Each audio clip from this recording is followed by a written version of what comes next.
here, everybody. We are so excited.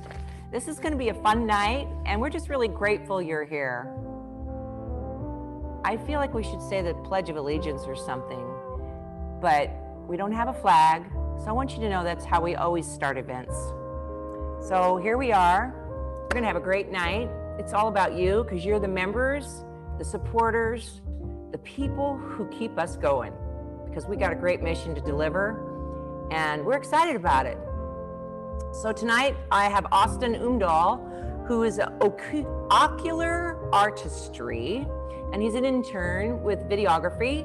So you'll see that I look pretty fancy tonight and in the video world. And he's helping us out with that, keeping us going, doing our technical assistance.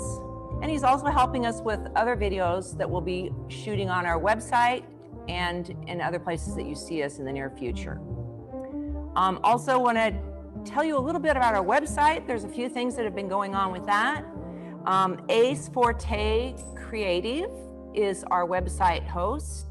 And Austin actually made a virtual tour that is really cool. And you can go and see the inside of our museum. He's going to show you how to use it real quick here. You follow the dots on the row on the floor, and you can go throughout the whole museum. So he'll show you a little bit here.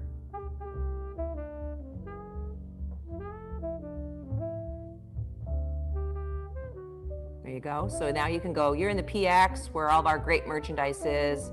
Then you're going to actually go in the door to the museum. See how he put the circle there?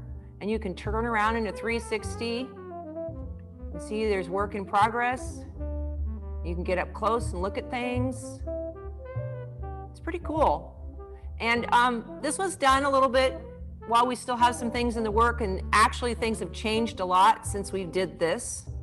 But we're not going to show you everything because we want you to go look later. Then we did another thing we did was we added the Victory Unit. So we have the B-17 Alliance Army Air Car Victory Unit.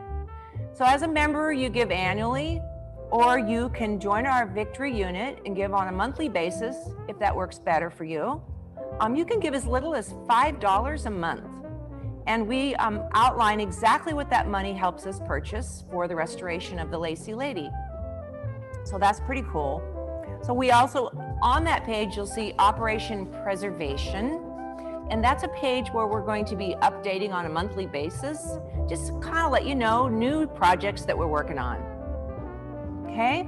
So before we get started, I have a couple event housekeepings. You can have question and answers alongside in the chat. And at the end of the presentation, Steve will answer your questions. We are going to have a drawing for a book. So anyone who's here present tonight will get involved in that drawing, and I will be giving away a free book. It's signed too. Steve always does a really great thing. It's our duty to remember Steve Snyder. I love you, Steve. You're so awesome. That is just what we're about. Thank you.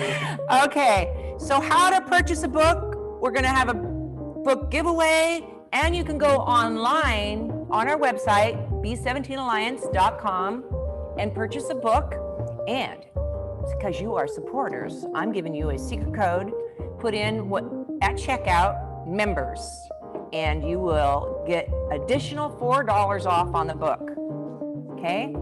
So Steve is here from Arizona, right, Steve? I'm in Sedona, Arizona right now, yeah. Very good. And I was really excited. We had a little run through the other night to make sure everything worked, and I was just so excited for you to get to hear all you people out there that we have a great showing tonight too, so thank you for being here. We really appreciate your support, and this is a big thank you to you because Steve is a great guy and he has a wonderful story. So without further ado, here he is. Okay, well, thank you, Terry. Let me try to share my screen here to start my PowerPoint presentation. Give me a minute. All right, hopefully everyone can see that. I appreciate having the opportunity to present tonight. The B-17 Alliance is a great organization with great people. I've been up to see the Lacey Lady a couple times and look forward to another visit one of these days. So I'll start my presentation about my book, Shot Down, the true story of pilot Howard Snyder and the crew of the B-17 Susan Ruth. Growing up, I knew the basics of my dad's World War II history. I knew he was a B-17 pilot. He was stationed in England with the 8th Air Force. His plane was named the Susan Ruth after my oldest sister, who was 1 year old at the time that he went overseas. He flew bombing missions over occupied Europe. In February of 1944, his plane was shot down, and my dad was missing in action for 7 months, but he evaded capture and made it back to England. But it wasn't until I retired in 2009 that I really had the time to delve into my dad's war history in more detail. My parents had kept a lot of material from the war years, and I just wanted to go through that and organize it, learn more details. And at that time, I had no idea about writing a book. I just wanted to learn more. But there were two items that were really significant material that my parents had kept. And one was a diary that my dad wrote while he was missing in action about his plane being shot down, which is absolutely riveting. So much so that it was included in two books that were written. One was The Mighty Eighth by Gerald Astor, about the 8th Air Force that was stationed in England during the war. They flew high altitude daylight precision bombing missions over occupied Europe and Germany. Their goal was to bomb military and industrial targets to cripple Nazi Germany's ability to wage war. The moniker, the Mighty Eighth, was assigned or came up with by a noted historian, Roger Freeman, because of the number of planes they could put up on missions, which numbered into the hundreds. And on December 24th of 1944, 2,000 bombers hit targets around Berlin. I mean, I get excited when I see one B-17, you know, the Lacey Lady or one of the flying B-17s, but can you imagine having 2,000 bombers going overhead? Incredible. The other book was First Over Germany by Russell Strong. It was about the 306 bomb group that my dad was in. Russell Strong was a navigator in the 306 bomb group. The motto of the 306 was First Over Germany because they were the first bomb group to hit a target in Germany, Wilhelmshaven, on January 27th of 1943. The other item that was really significant was all the letters that my dad had written to my mother while he was stationed in England before his plane got shot down. And he was very candid in those letters. He talked about what bombing missions were like, what life was like in London and England at the time, what life was like on the air base, escapades of him and his crew. And I just became fascinated with the story of my dad and his crew, and it became my passion. I started reading book after book about the air war over Europe. I went on the internet and spent countless hours doing research, downloading declassified military documents. I went on a quest to find relatives of all of my dad's crew and asked them for any information they could give to me. I started going to World War II veterans reunions, listening to the vets tell their stories. And finally, 3 years into my research, I just came to the conclusion that the story of my dad and his crew was so unique and so compelling that it needed to be told, people needed to read about it. So I decided to write a book. The first half of the book builds up to the day that the plane was shot down, and the second half of the book is all about what happens afterwards. And it's just not about my dad, but it's about what happened to each member of the crew, because something different happened to each guy. And it's also about all the Belgian people that risked their lives trying to help my dad and crew. But I probably wouldn't have written the book if it wasn't for two Belgian gentlemen. On the left, you see my dad with his A2 jacket on with Dr. Paul Delahaye. That picture was taken in 1994, the 50th anniversary of the liberation of Belgium. And then the photo on the right is of me and Jacques Lelot. That was taken 20 years later at the 70th anniversary. Both these men were young boys during the war, and they were greatly affected by it. They saw firsthand atrocities committed against their family and friends, and they became local historians later in life, and they interviewed all these Belgian people and members of the Belgian underground about events that took place involving my dad and his crew, and they documented their testimony.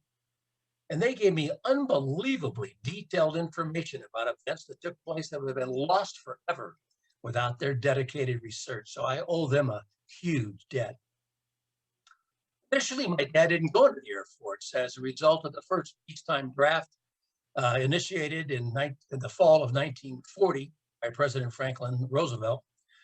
My dad joined the service in April of 1941, and he went to the Army, and he was stationed at Fort Lewis, Washington.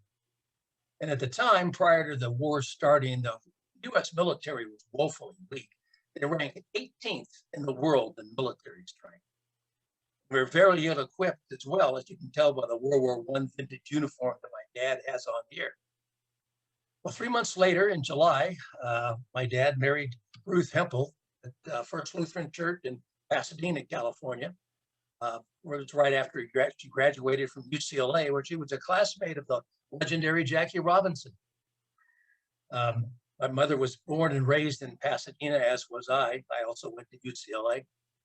My dad was from Norfolk, Nebraska. He moved to California with his family when he was 13 years old, just prior to starting high school. Well, a few months later, on December 7th, 1941, date that will live in infamy, Japan bombed Pearl Harbor in the United States with a war. My mother was very concerned at the time. The future was very uncertain. She was very afraid. So that Christmas, she went up to Washington to visit my dad. And 9 months later, Susan Ruth was born. Well, at the time, my dad was concerned how he was going to support his new family as a new bride, a baby on the way, and he didn't think he could do that very well on a private pay in the Army. So he decided to join the Air Force, where he could earn more money, especially if he could make it through pilot training and become an officer. So in June of 1942, my dad went through pre-flight training at Santa Ana, California, and then through the various stages of pilot training. There were three basic or main stages you can see on the left of the screen here. The first was primary. And then if the cadets made it through primary, they went on to basic. And pilot training was very rough. 40% of the cadets that entered washed out and didn't make it through. They became bombardiers or navigators or perhaps gunners. Then after basic, they went into advanced pilot training, and that's when they separated the pilots out. They either went into single engine planes or fighters, or they went into twin engine planes, which resulted in transports or bombers. Typically, the shorter pilots went into fighters because of the cramped conditions in the cockpit. My dad was 6'3", so he went into engine advanced training. But I think it also depended on the personality of these pilots. I personally feel that the fighter pilots, they tended to be, have pretty big egos, be cocky, independent, risk takers, as opposed to the bomber pilots that tended to be a little more level-headed and team players. Here you see my dad in primary training at Santa Ana, California. This was a big day for my dad. You can see he's wearing his goggles on top of his helmet, and you couldn't do that until you'd soloed. So this was the first day my dad soloed, so that was a big day in his aviation career. You see he's smoking there. I think about everyone back then smoked. These are the three planes that my dad flew during pilot training.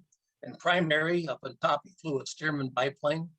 And then in basic training, he flew a single-wing Vultee Valiant. And then in advanced training, it was a twin-engine Curtiss-Wright 18-9.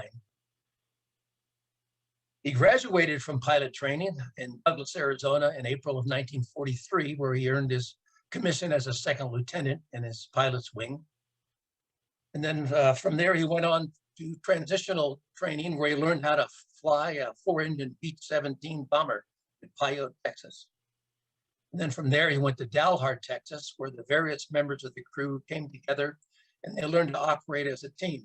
And then once deemed ready, they were assigned overseas to the European Theater of Operations. On October 21st of 1943, my dad and his crew reported to the 306 Bomb Group at Thurley, England. Thurley is about 60 miles north of London. This is what the base looked like back then.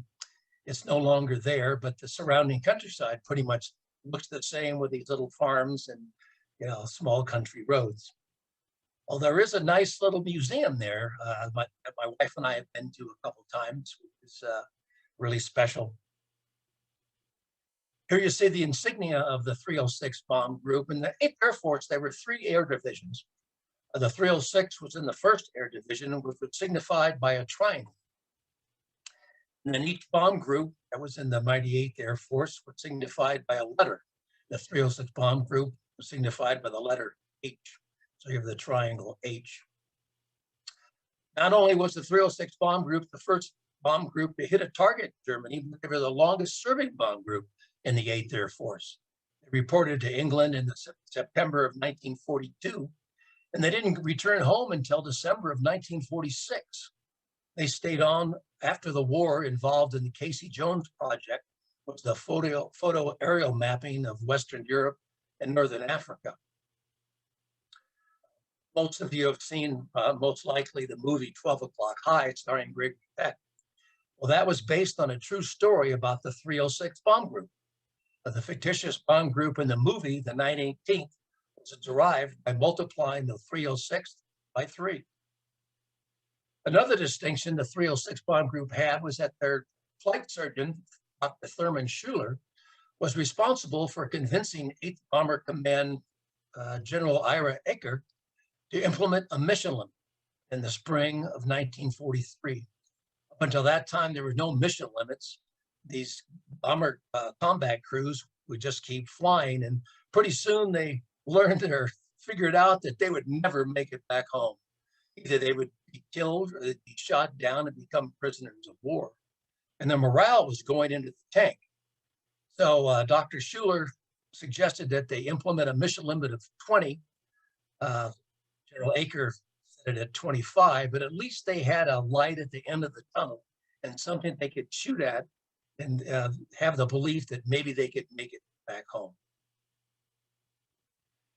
Every bomb group had 4 bomb squadrons. It is the 4 bomb squadrons in the 306 bomb group. On the upper left, you have the 367th Clay Pigeons, so named by a journalist because they took horrendous casualties during World War II. And then to the right is the 368th Eager Beavers, and down to the lower left, the Grim Reapers, and then my dad's squadron, the 369th Fight and Bite. I always like to point out the ground crews. The combat crews received all the recognition and all the glory, but it was these ground crews that really kept these planes flying. After a mission, these bombers would come back and they'd be all shot up. These ground crews would stay up all during the night in very inclement weather, sleet, rain, snow, doing repairs on the plane, repairing battle damage, doing maintenance, replacing engines, replacing tires. And they really considered these bombers their planes. They took great pride in their work. And they just considered that they lend out these planes occasionally to the combat crews to fly. So they really were the unsung heroes. Here you see my dad's crew. A B-17 had a 10-man crew. There were 4 officers kneeling in front. This is my dad on the lower left. He was the lead pilot, and as such, the commander of the crew and the plane. And then going across, you have the co-pilot, the navigator, and the bombardier. And behind them were 6 enlisted officers, non-commissioned officers, I should say, who were mainly gunners. 5 of these men came back, but 5 of them did not. This is not the Susan Ruth. That was just another B-17 that they took the crew picture in front of after they arrived in England. I like to point out the nose art here on the plane. I love the nose art. Interestingly enough, the Air Force was the only entity that allowed their planes to be painted. The Navy didn't, the Marines didn't, or the other countries. The Air Force thought it would help the morale of these young guys if they could paint and name their planes, personalize their planes. And they're very creative in what they named and painted their planes. Many times it was a cartoon character, but more often than not, it was a scantily clad or nude woman. After all, these guys are in their late teens, in their early 20s, and very young men. The 306 Bomb Group flew B-17 bombers, as did the 3rd Air Division. The other air division in the 8th Air Force, the 2nd Air Division, flew B-24 Liberators.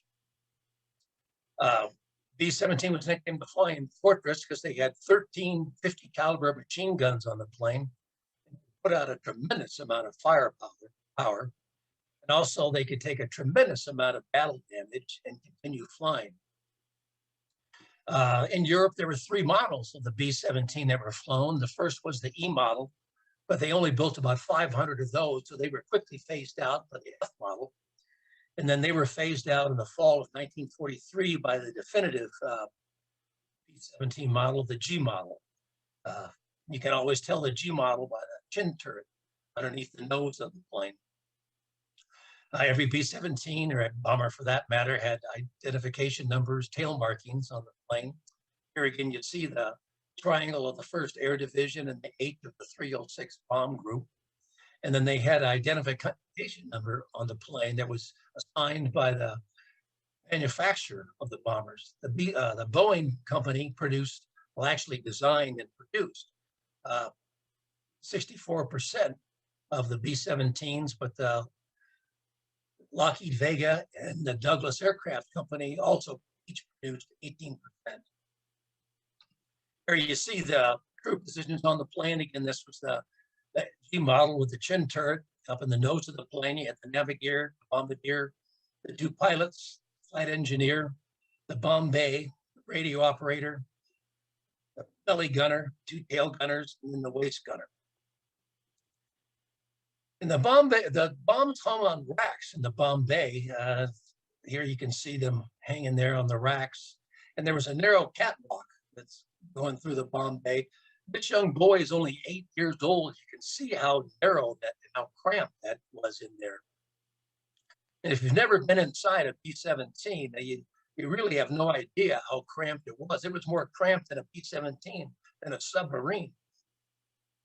And occasionally on bomb runs, these bombs would get hung up on these racks, which require a member of the crew to either kick it loose with his foot, take a wrench and knock it loose. And when these bomb bay doors are open, you look at 5 miles straight down to the ground with the wind howling around you. So that took some courage to do that. Here you see the crew positions a little more clearly. This was the F model without the chin turret. Here you have the bombardier. His main mission was to drop the bomb successfully, but in the G model, he manned the chin turret when they were under attack by enemy fighters. And then behind him, you had the navigator that needed to know where they were going and where they were. And then when went under attack by German fighters, he manned chin turrets, which were on each side of the plane. Then above them, you have the 2 pilots. The first pilot sat in the left seat. The co-pilot sat in the right seat. And you needed 2 pilots to fly these planes. And not just because if one was injured or killed, you had another pilot to fly the plane. But it took a lot of energy to fly these planes. It was very stressful, both mentally and physically, to fly these bombers. Back then, you really had to have some muscle. It wasn't like today, everything was kind of on autopilot. These missions were 6 to 10 hours in length, so it was very tiring. They flew in tight formation, so the pilots had to be alert at all times. So they'd clip a wing on the plane next to them or run into the plane, and in front of them, they'd go down. And also they had to continually fight the turbulence. Not only the turbulence from the weather that many of you have been in, when the plane's bouncing all around, but also with all those bombers being in such close proximity to one another, the wake turbulence and prop wash just churned the air up. So they really had to fight, keeping their planes steady and on course. Then above them, you had the flight engineer. When they were under attack, he manned the top turret. The flight engineer was also called the crew chief. He knew how everything operated on the plane. He was kind of our onboard mechanic.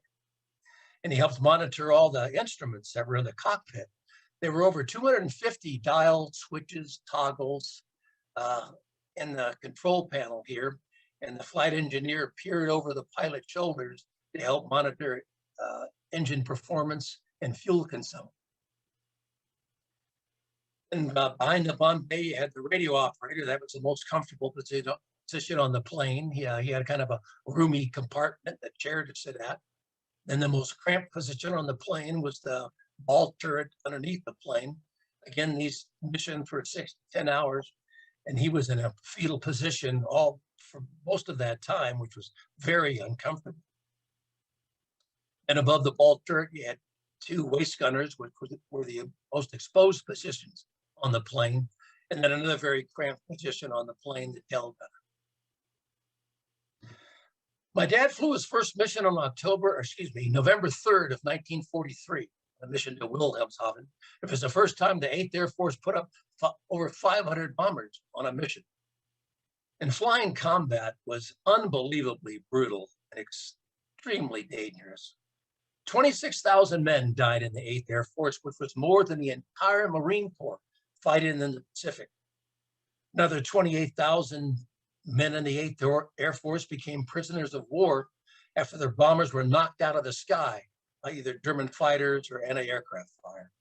Being a combat crewman in the 8th Air Force was the most dangerous duty assignment in the United States military during World War II. And it was dangerous from the time they took off, from the time they landed. At its height, the 8th Air Force had 40 bomb groups located in an area of England called East Anglia, which was about the size of Vermont. And these bases were located only about 5 to 10 miles apart. So on the day of a mission, you had hundreds of these bombers taking off all at the same time. And back then, there was no air traffic control. There was no radar. So you couldn't see anything because of the lousy English weather most of the time, being fogged in and overcast. So they couldn't see anything until they got above the cloud layer. So mid-air collisions were not uncommon trying to form up. And it took an hour to 2 hours for them to form up. Individual planes had to form up into 3-plane elements. Elements formed up into bomb squadrons. Bomb squadrons formed up into bomb groups. Bomb groups formed up into air divisions. Into combat wings. Combat wings formed up into air divisions. And all this took place before they could even start their journey across the English Channel. And then they had to deal with the elements. These planes weren't pressurized back then, so above 10,000 feet, they had to go on oxygen, or else they'd quickly pass out and die.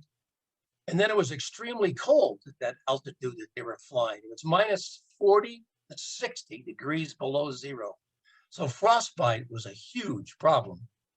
And many airmen suffered serious frostbite injuries that required lengthy stays in the hospital. One of my dad's waist gunners, John Pindrock, was in the hospital for 2.5 months for frostbite injury. Here you see the combat uniform that they wore. This is a waist gunner. Here you see his steel helmet, his tinted goggles because of the brightness of the altitude of the sky at that altitude. His oxygen mask. This was a flak jacket that they wore. It was a metal apron that had metal plates in the front and the back to help protect them.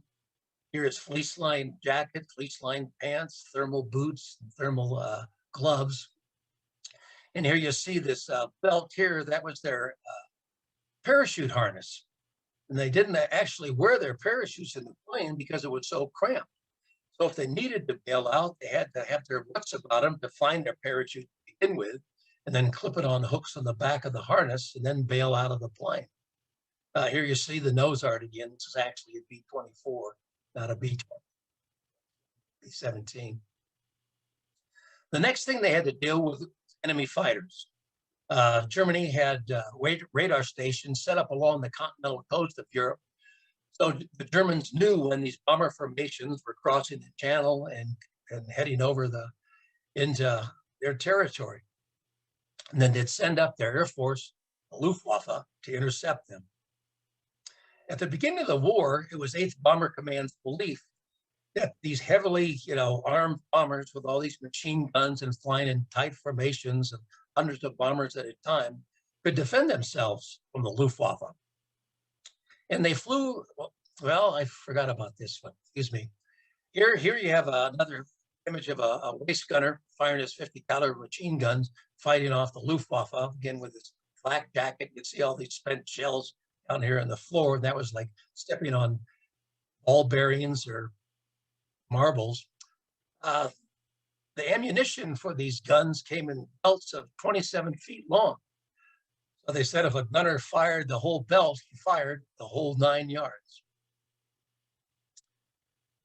As I was mentioning, 8th Air Force thought they could fly, they could defend themselves from the German Luftwaffe. They flew in what was called a combat box formation. And here you see the box of a combat wing. And then within each box of a wing, you had 3 boxes representing bomb groups. And then within each box of the bomb group, you had 3 bomb squadrons. And the theory was that all this interlacing firepower could ward off the German fighters. But unfortunately, that was not the case. In the early years of the war, the 8th Air Force took devastating losses in 1942 and in 1943. Even though that they implemented that mission limit of 25 in the spring of 43, it was statistically impossible to complete 25 missions. In 1943, the average number of missions flown before being shot down was only 6. And the losses culminated in the fall of 1943 in October during a week which is called Black Week, during which 4 missions to Germany resulted in 1,500 bombers being shot down. The worst day was October 14th, Black Thursday, when on a mission to Schweinfurt, Germany, to bomb the ball bearing factories, they sent up 291 bombers and 60 of them were shot down, 600 men. The 306 bomb group on that mission, they lost 10 out of the 15 B-17s that went on that mission. Well, after Black Week, the 8th Air Force was in shock. There was no way they could continue to sustain those losses and continue daylight bombing operations, and they seriously considered continuing bombing operations. It wasn't until the end of 1943 and the beginning of 1944 when external fuel tanks were added to the P-47 Thunderbolts and the introduction of the P-51 Mustangs that these bomber formations finally had escorts that could take them all the way deep into Germany and escort them all the way back to their bases. P-51 Mustangs were particularly effective. They basically wiped out the Luftwaffe prior to D-Day, June 6th, controlled the skies and air supremacy. Here you see the bomber formations, again, a different angle. Here you see them from the back, from on top, and from the side. It was a 3-dimensional formation with a lead squadron, a high group, and then a low group. The next thing they had to worry about was anti-aircraft fire. Here you see a German flak gun. Flak was the abbreviation for the German word for aircraft defense cannon. These were deadly weapons. They fired 20 shells a minute, and they were calibrated to explode at the same altitude that the bombers were flying. These shells were filled with all different shapes and sizes of razor-sharp metal. And when they exploded, they burst out hundreds of feet and could easily penetrate the thin aluminum skin of these bombers. They were so thin that you could take a screwdriver and just poke it right through them. From a distance, these anti-aircraft shells exploding looked like innocent little black puffs. But as these bomber formations got closer, those puffs got bigger, the explosions got louder, and then once among this killing field, the concussions from the shells exploding would just violently rock the ships. My dad said that even though it was so cold at that altitude, during these bomb runs, he'd be dripping with sweat and his clothes would be soaked. When they neared the target, the first pilot gave command of the plane over to the bombardier who flew the plane in the bomb run using the Norden bomb sight.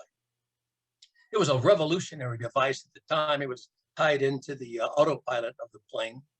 And it could calculate various factors, such as the speed of the plane, the altitude of the plane, wind speed, crosswind, so they could accurately drop the bombs. They were highly secretive. A bombardier had to take an oath to defend the Norden bomb site with his life. Little did the US know that at the time, the Germans knew all about the Norden bomb site. They had a spy in the factory, Hermann Lang, that relayed all the specs of the bomb site back to Germany. He was eventually captured and spent 18 years in prison. Here you see the bombardier looking through the crosshairs of the bomb site. And once he released the bombs, he'd yell, "Bombs away." And that would signal the first pilot to take control of the plane again. And then he would make a big turn and go to another pre-designated point called the rally point, where all the bombers that made it through the bomb run would try to form up again and then head back to their bases in England, but once again have to face enemy fighters. And then once they came back to England, they had a number of dangers to face. Again, the weather was usually, most often, pretty bad, and they couldn't even find their bases because of the overcast. They had injured and killed crewmen on board. They had battle damage. A lot of these bombers were shot up. They had engines out, landing gear that couldn't come down, instruments that were they're shot out. And as a result, again, crashes were not uncommon and more airmen died. It was on a bombing mission to Frankfurt, Germany on February 8th of 1944 when my dad's plane dropped their bombs successfully, but their bomb bay doors got hit by flak. And as a result, they couldn't get them back up. And as a result, that caused a drag on the plane, and they started losing airspeed, and they couldn't keep up with the bomber formation coming back to England. As a result, they were singled out by two German Focke-Wulf fighters, who, like wolves or lions, dived in to their prey, and in the ensuing air battle, the Susan Ruth was shot down. 2 of the 10 crewmen were killed in the plane. The other 8 crewmen were able to bail out successfully. But both those German Focke-Wulf fighters were shot down as well. One crashed, piloted by Siegfried Merrick, and he died in the plane. The other one was piloted by Hans Berger, who was able to bail out and made it through the war. During my research, one day my wife, Glenda, asked me, or told me, I should say, "Why don't you try to find the German pilot that shot down your dad's plane?" And I thought, well, that's a ridiculous idea. She has no clue what she's talking about. She's naive. There's no one in the world that could do that. But like a good husband, I did what she told me to do. And lo and behold, I found Hans Berger. And fortunately for me, he became a translator after the war, so he spoke perfect English. He gave me some wonderful insight about what it was like to go up against the 8th Air Force. It's in the book. And not only did I find out that he was shot down, but he was shot down by the gunners on my dad's plane. They actually shot each other down. Pretty amazing. After my dad bailed out, he came down right at the French-Belgium border, planted in some trees, and this is a picture that was sent to him by one of the Belgium helpers. There's over 200 time period photographs in the book, so you can visualize everything that you're reading about. And my dad's parachute got hung up on the branches. And he was dangling 20 feet off the ground, and he couldn't get down. But fortunately for him, a couple young Belgian men, Andre Franken and Raymond Dervan, came to his rescue before the Germans got to him. This occurred in early afternoon. They told him to stay put and hide. They'd come back that night to get him because they thought it was too dangerous for him to try to move him during daylight when German patrols were combing the area. Here you see Andre Franken, one of the 2 men that helped my dad down this tree. This was a photo that Andre sent back to my dad after the war was over.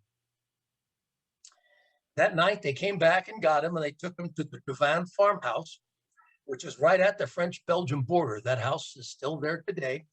These trees are in France, but the house is in Belgium. So it was right at the border. He spent one night there. They thought it was too dangerous for him to stay there any longer than that. Again, with those German patrols combing the area. So the following night, a Belgian customs officer, Paul Dilcan, came in a tandem bicycle to pick up my dad and take him to a safer location. So they headed out the next night. It was the middle of the night. My dad says pitch black, raining. He had some shrapnel wounds from the anti-aircraft fire in one of his legs, so he could only pedal with his good leg. And they came to a hill, and they couldn't pedal up it anymore, so they just got off the bike and started walking up the hill. And when they got to the crest of the hill, they came to a building. This is what it looked like in 1994. But at the time, it was a cabaret, a little cafe. There were the lights were on, music was playing, people were laughing, talking loudly, and all of a sudden, two German officers come out that door with arms around two young women, and one of them comes up to my dad and asks him for a light for his cigarette. Well, my dad couldn't speak German or French at that time, but fortunately, Paul knew what the guy wanted and lit his cigarette, and they let him go on their way. My dad said that these two German officers were so schnockered, as he put it, drunk, and too interested in these young girls to really pay too much attention to a couple of guys just pushing a bike up this road in the middle of the night. And after that, he was moved from place to place to place. How long he stayed in any given location depended on how brave the Belgian people were who lived there and how dangerous the Belgian underground thought it was for him to stay there. He might spend one night, he might spend 6 weeks. He had many Belgian helpers. Here you see a few of them. And the people who helped my dad and other members of his crew, for that matter, are unbelievably brave people. They risked not only their lives, but the lives of their family and friends, because if the German secret police and Gestapo found out about it, they would be arrested, tortured, and either shot or sent to a concentration camp. And some of the people who helped my dad and other members of his crew did meet that fate. This is my dad here on the left. As you can see, he was quite a bit taller than the locals. They put a beret on him to help him kind of blend in with the locals. Here you see two women that he spent lengthy periods of time with. That's just Ghislaine Bayou on the left. It was with her and her husband, Maurice. My dad wrote his diary. And then on the right is Jeanette Guedin. Her husband was a captain in the French army who was captured when Germany first invaded the lowlands in May of 1940. And he was a prisoner of war for the remainder of the conflict. Normally when underground came across down airmen, they tried to get them back to England through various escape routes, down through France, over the Pyrenees into Spain, and now through British controlled Gibraltar. But something always went wrong trying to get my dad out. And it was a very stressful time for him. You know, after all, his plane was attacked, it was on fire, he has to bail out. He came down in a foreign country, has no idea where he is. Doesn't know what happened to his buddies on the plane, can't communicate with the US military. And here he's being helped by complete strangers. They can't speak each other's language. My dad had a little French-English dictionary that he could refer to. And any of these people that were helping him could be a collaborator and turn him over to the Gestapo. And there were several occasions where he almost got discovered, which were described in the book. One was at the home of Maurice and Ghislaine Bayou in Charleroi. This is a house. I've been in there. You can't really see it too much with the house. There's an attic up here on top of the house, a tile roof, which is very slanted. And one evening, there was a loud pounding on the door, and Maurice told my dad to get up on the roof to hide from the Germans. And then he'd come back and get him once it was safe. Well, Maurice never came back the entire night because the Germans just didn't leave the area. And I've been in that attic, and there's just a really tiny, small window that you can crawl out of, and that roof is at a very steep slope. And I can imagine being up there all night, the cold and this tile roof. Yeah, it had to be quite a scary experience. But finally, my dad got tired of hiding. Word came that the Allies landed at Normandy on June 6th of 44, and my dad decided to get back into the fight. Unlike most airmen, he had that year's experience in the Army, so he knew how to fight on the ground. And he decided to join the French resistance. His helpers tried vehemently to talk him out of it because it was too dangerous. He'd either die fighting against the Germans, or if he was captured, he'd be shot on the spot as a spy. But he thought it was his duty to get back in the war. So he crossed the border. This is Amy Cools, another one of his helpers. They crossed the border from Belgium into France on bicycles. He joined up with a unit of the French resistance called the Maquis. This is not the unit he joined, but this is typically what they look like. The Maquis were a bunch of independent ragtag guerrilla groups located all across France. Their assignment was basically to harass the Germans. They would disrupt communications, sabotage railroad lines, attack German convoys, assassinate German officers. And they were supplied by the British through airdrops, and they got their instructions also from the British through coded messages over the BBC. And my dad said when they said that there'd be a German convoy coming down this road on this date at that time, sure enough, they'd be there.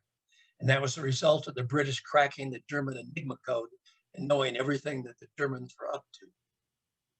There were about 20 guys in my dad's unit. They were led by a French lieutenant who had escaped from a German prisoner of war camp. There were some Belgians, some Frenchmen, and also some Algerians that my dad said were ferocious fighters. Here was the farm that they stayed in just across the border in France, in Wallers, France. This is a picture of my dad in the front of the farmhouse in 1994 that I took. He stayed in this tower where you see these two windows here. And on one occasion, early in the morning, he was shaving. He just had his skivvies on, shaving cream in his face. And he saw a German patrol coming up the road to the farmhouse. So he jumped out of these windows and hightailed into the woods so he wouldn't be captured. And I've been in this farmhouse, I've been in that room that he was stayed at. It's just living history right there, which is an amazing feeling to be there. Here you see my dad fighting with the French resistance. Who took this picture and how it got back to my dad, I'll never know. But this is him fighting with the resistance in 1944. Finally, 7 months after he bailed out, word came that there were US troops in a nearby village of Trelon, France. So he walked into the town, and the town square went up to an army major. It was actually an element of Patton's Third Army, which had come up through France after D-Day, identified himself. They interrogated him to make sure he was who he said he was. Then he hopped a ride on a convoy taking German prisoners to Paris, and then hopped the transport back to England, where he sent a Western Union telegram to my mother saying, "Fit as a fiddle, honey, bank the money." He had all that back pay from being missing in action for those 7 months. Belgium is a very unique country. A lot of people don't realize it's really divided in two. The upper half of Belgium is called Flanders, which is rather industrial, and they speak Flemish or Dutch. And then the bottom portion of Belgium is called Wallonia, where they speak French, and it's very rural farmland. My dad's plane and the guys who bailed out came down right at the French-Belgium border. Actually, my dad and the plane came down in Belgium, and the other guys that were bailed out came down in France. And then the resistance took them over into Belgium. Here at Charleroi, where my dad stayed for a while with various people. And then the farmhouse that the French resistance group stayed in Prelon, France, is just right across the border. The Belgian people are wonderful people. To this day, they are still so thankful and so grateful for the Americans coming to their rescue and liberated them from 4 years of Nazi occupation and Nazi oppression. And they do a wonderful job of educating the younger generations about the importance. I've erected a number of memorials in the area where they have ceremonies on the anniversary of those events to remember them and honor what took place. Big celebrations are always around September 2nd, which is the anniversary date of the Belgian liberation. This is a poster from the 70th anniversary. And there's that, and they last several days. They erect these huge tents that seat hundreds of people. This is just a portion of one, and they have lunches and dinners and dances and band concerts, and they're wonderful events. The volunteers dress up in time period uniforms. They have U.S. military vehicle parades, and they have a U.S. military camp. And the local beer Chimay just flows, and everyone has a very jolly time. But they also have more solemn occasions where they have ceremonies at these various memorials. This is the memorial at Cendron, which was right at the French-Belgian border. The 9th U.S. Infantry first crossed over from France, across the Wartroise River to liberate Belgium.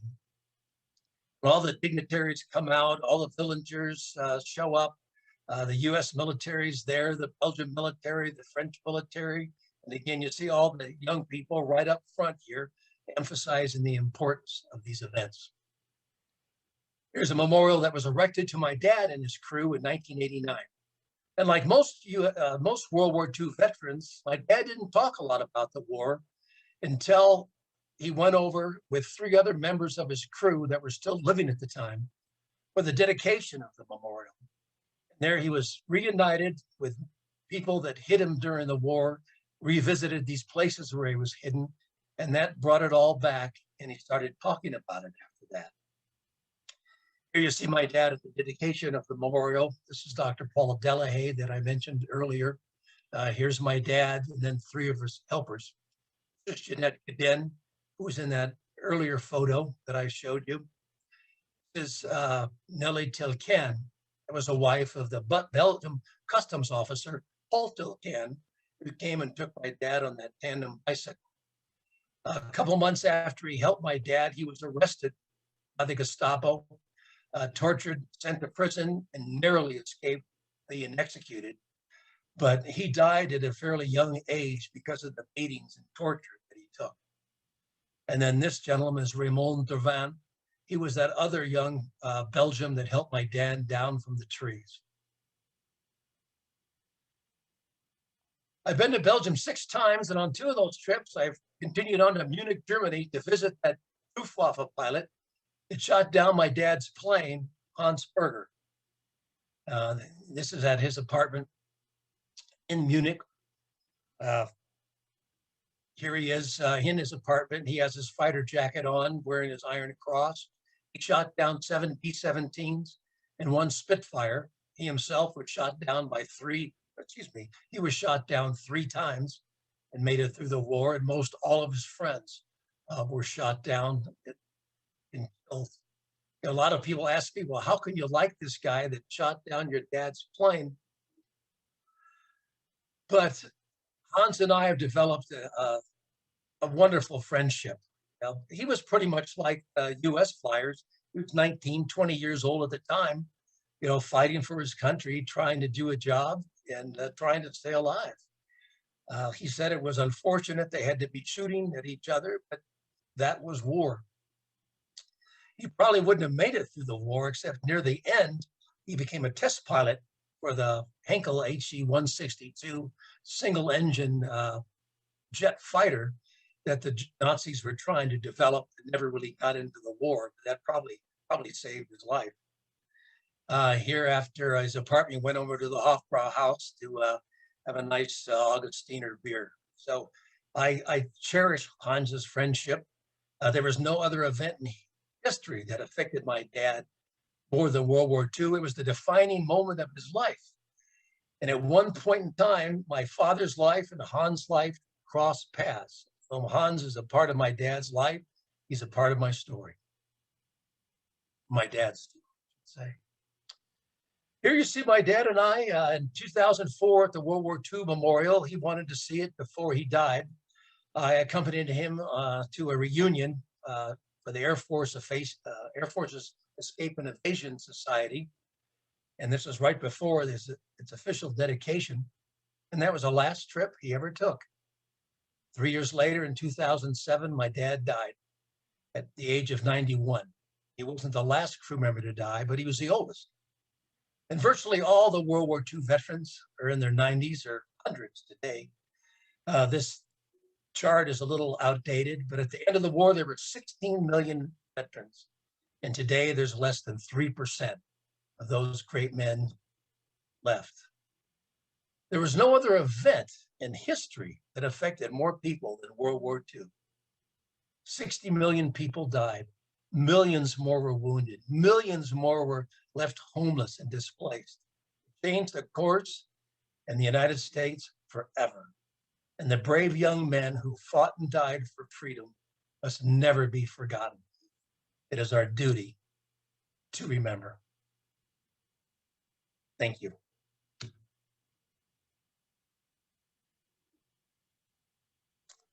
End of my presentation.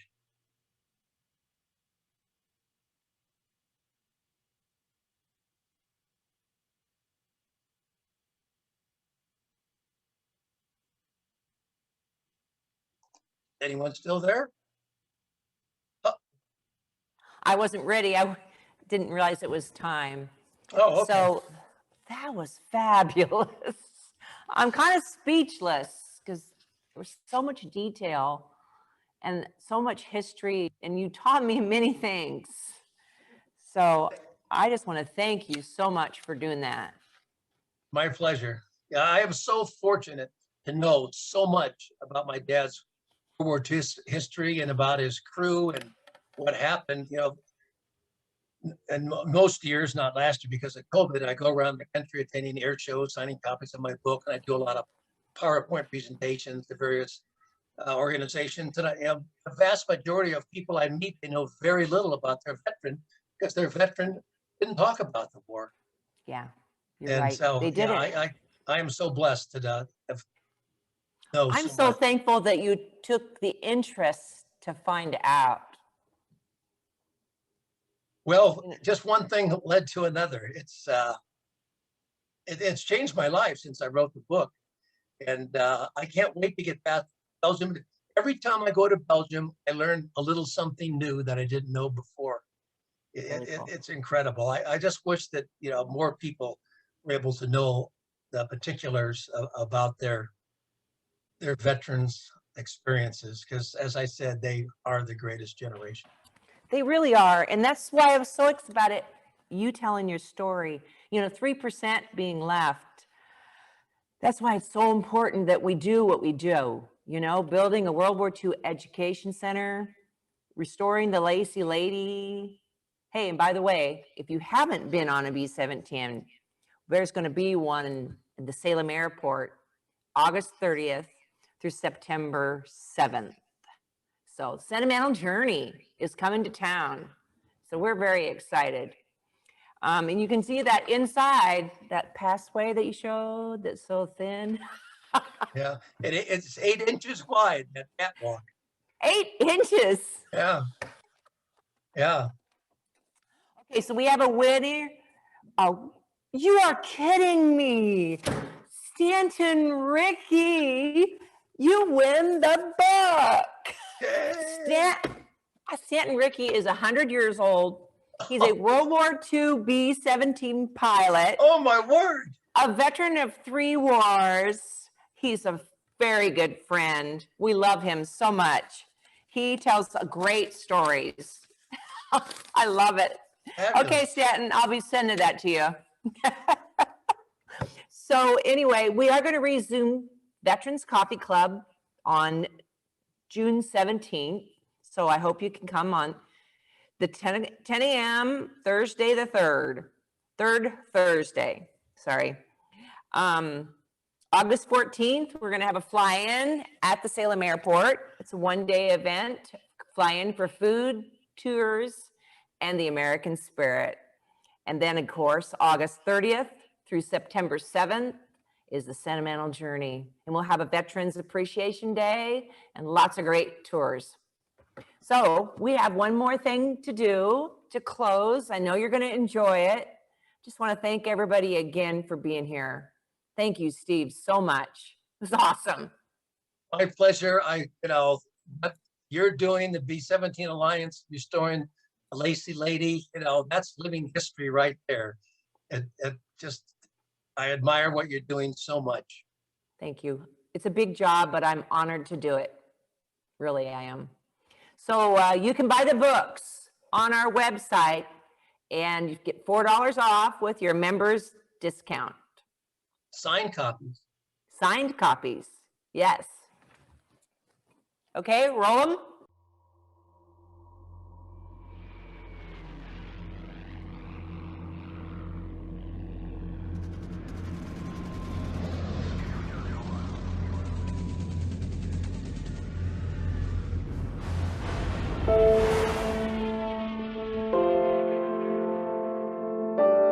Like most World War II veterans, my dad didn't talk a lot about the war. Growing up, I knew the basics. I knew he was a B-17 pilot. His plane was named the Susan Ruth. He flew bombing missions over occupied Europe. And on February 8th, 1944, his plane was shot down.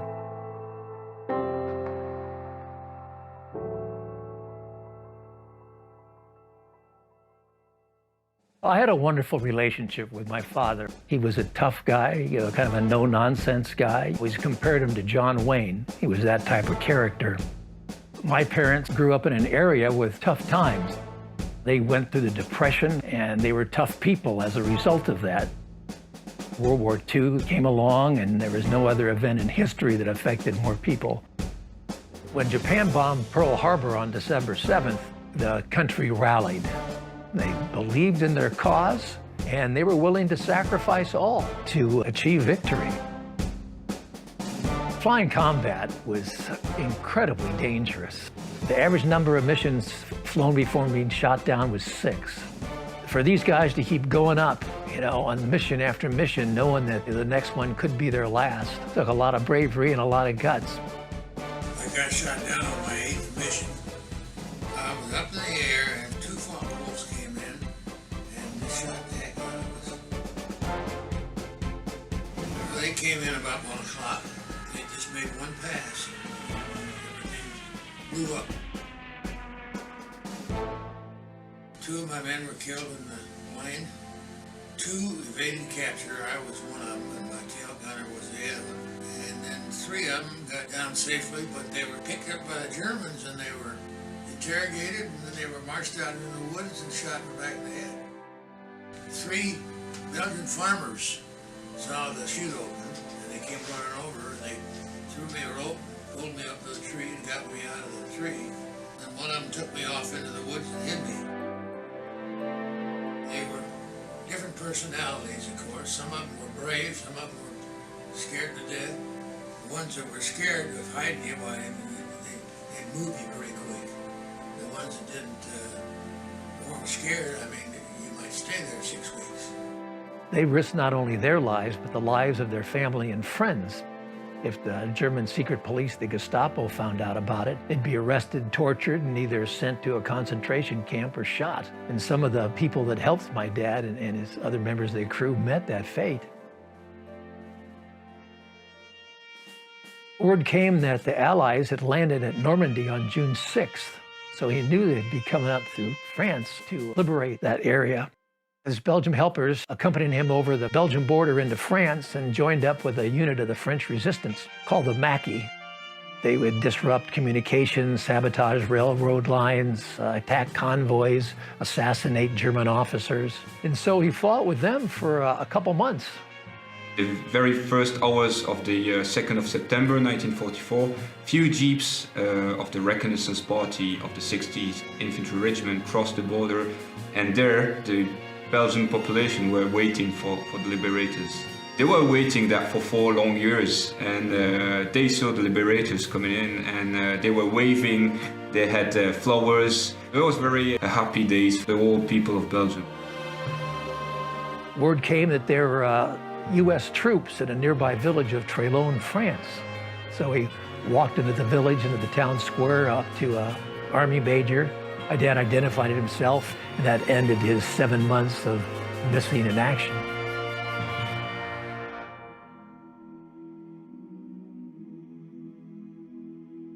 The Belgian people saw firsthand the atrocities committed by the Nazis. To this day, they are so grateful and so thankful still for the Americans coming to their rescue and liberating them from Nazi oppression. My father, Paul Delahaye, started the Belgian-American Foundation in 1984. It was for the 40th anniversary of the liberation of Belgium. The GIs who had been killed deserved the right to be honored and to receive homage from us because they gave their life for us. Every year they have ceremonies at these various memorials that they've erected in the area on the anniversary date of those events. But the big celebrations are always on September 2nd, the anniversary date of the liberation of Belgium.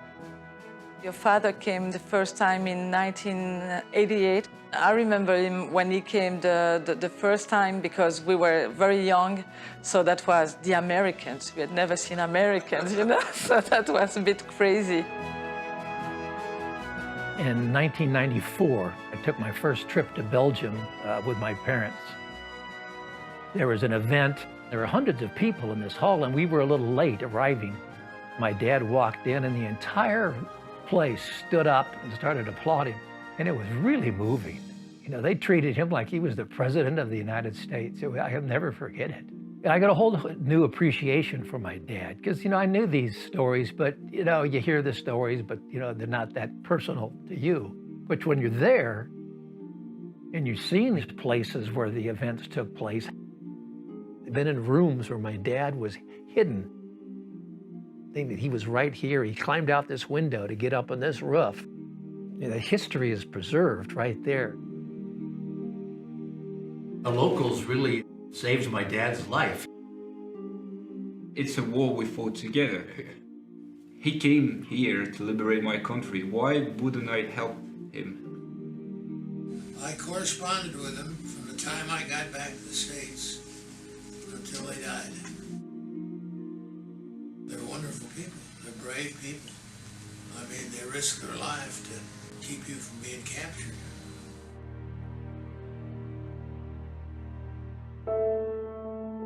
My parents had kept a lot of material from the war. There were 2 items that were really significant. One was a diary that my dad wrote while he was missing in action. And the other item were all the letters that my dad wrote to my mother during the war that she had kept. And sitting down one time, spending several hours reading these letters, and I just became fascinated with the story of my dad and his crew, and it became my passion.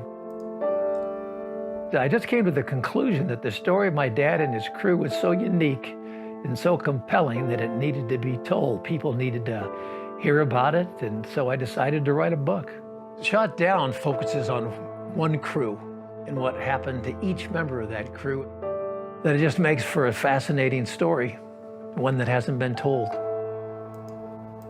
All that the U.S. military knew was that my dad's plane was shot down by 2 Focke-Wulf German fighters, and I just assumed that's all I'd ever know. One day, during my research, my wife Glenda said, "Why don't you try to find the German pilot that shot him down?" But like a good husband, I did what she told me to do, and I found Hans Berger. He's 95 years old now. He lives in Munich, Germany. Here's a picture of Hans. Well, that's pretty neat. There's your plane, your picture, and your autograph. The young people of today, they have no idea what our life was, what the time was, what difficulties we had, and that we were not all evil Nazis, but we were people like you and me, And we just grew up in different spheres. This 8th day of February, your father and me met, and we shot each other down. I've been asked several times, like, well, don't you hate this guy that shot down your dad's plane? But no. Well, good for you. It keeps. From the very get-go, I felt a personal relationship with Hans. He was 20 years old. He was fighting for his country, just trying to do a job and trying to stay alive. And World War II was the defining moment in my father's life. Really, I think it's the defining moment for any guy's life who fought in World War II. Yeah. And Hans is a part of my dad's life, a part of his story. And so I had no ill feelings toward Hans, and we become friends. Never thought that I'd meet the son of a guy I shot down. Yeah, well, I never thought I'd meet you either. Incredible.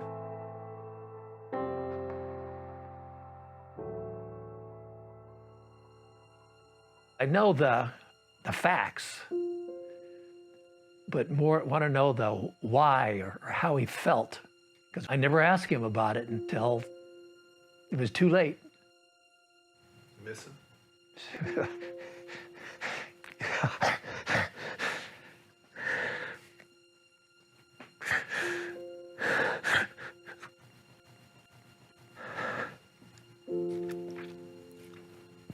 Yes, I do.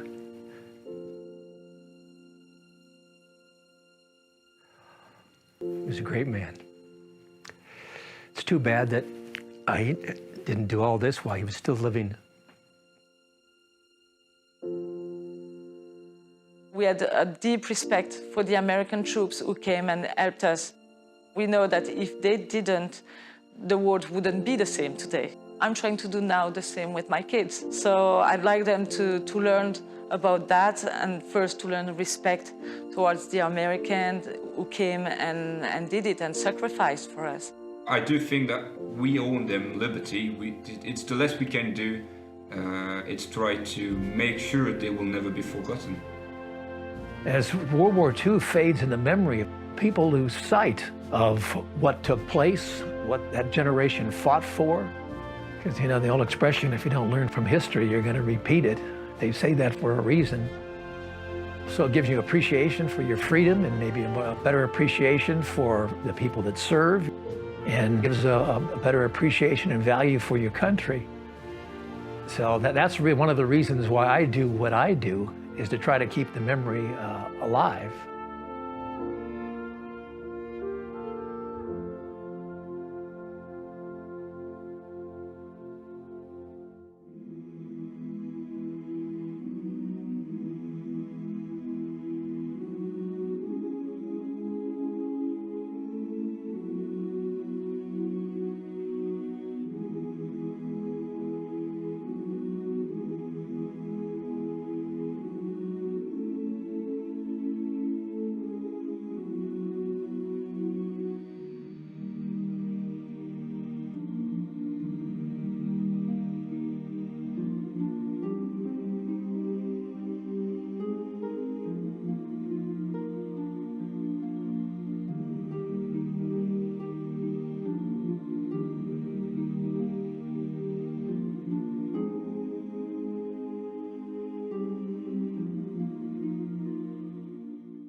I just want to say thank you so much.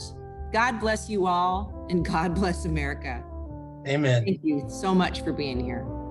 Good Good night. night, everybody.